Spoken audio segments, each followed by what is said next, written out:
What's up, guys? Welcome back to the whiteboard. I'm Blaine from Applied Leadership Partners, and today we're going to talk about decision making. Because really, in our minds, leadership is all about decision making. If you're in charge, you've got to decide how to allocate resources, who to partner with, who to hire and bring onto your team, what kind of customers you want to go after. All those things are decisions that you've got to make as a leader.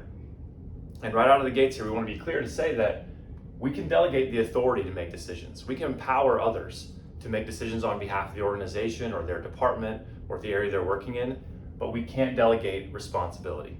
If we're the leader, we are responsible for the decisions that are being made, whether we are making them ourselves or whether we're empowering others to do so. We can delegate our authority to make decisions, but not our responsibility. And so one of the things that Brandon and I are seeing a lot in the space right now is leaders that are struggling with how they go about making decisions, especially as it relates to the other people on their team, right? And so we think about a lot of things in the leadership space in terms of an axis. And Brandon, you'll hear him talk about a lot about Aristotle's golden mean and this idea that a virtue is often the middle ground between two vices, right? We want to be in a good, safe middle ground between two extremes. And with decision making, we think that there's a good construct for this as well. And so, on one hand, on one side of the axis here, we might see what we would call uninformed decision making. Or maybe we've got a leader who's making decisions in isolation or in a vacuum, right? They feel, for whatever reason, maybe it's because they like to have control, a lot of us are that way, or because they just sort of grew up being taught that leaders should, make decisions and go off on their own and make the call. And when we take that too much to an extreme, what we see is uninformed decision making. We see leaders that are making decisions on behalf of the organization, and maybe they haven't gotten enough input. Maybe they have not solicited enough perspectives. Maybe they haven't gotten all the information they need in order to be able to make a good decision, right? We also see quite a lot going on over on the other side of the axis here, which is what we would call making decisions by committee.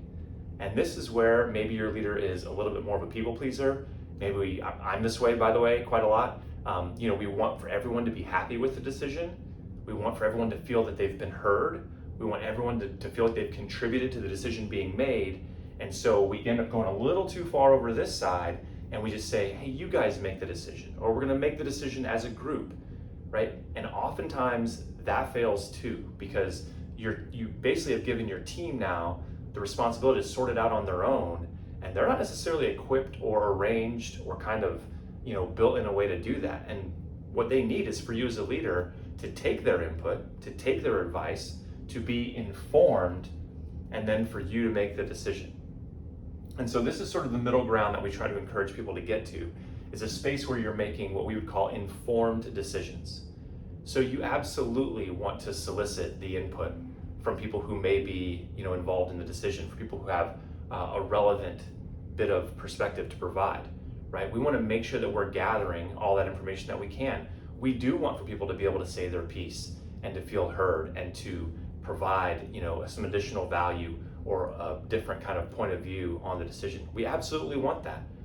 But at the end of the day, you need to, and I'm here to tell you, your people want you to make the decision. Once you're informed, if you're a leader, you're going to have to make these decisions and you're going to have to own these decisions. Ownership is a big part of leadership.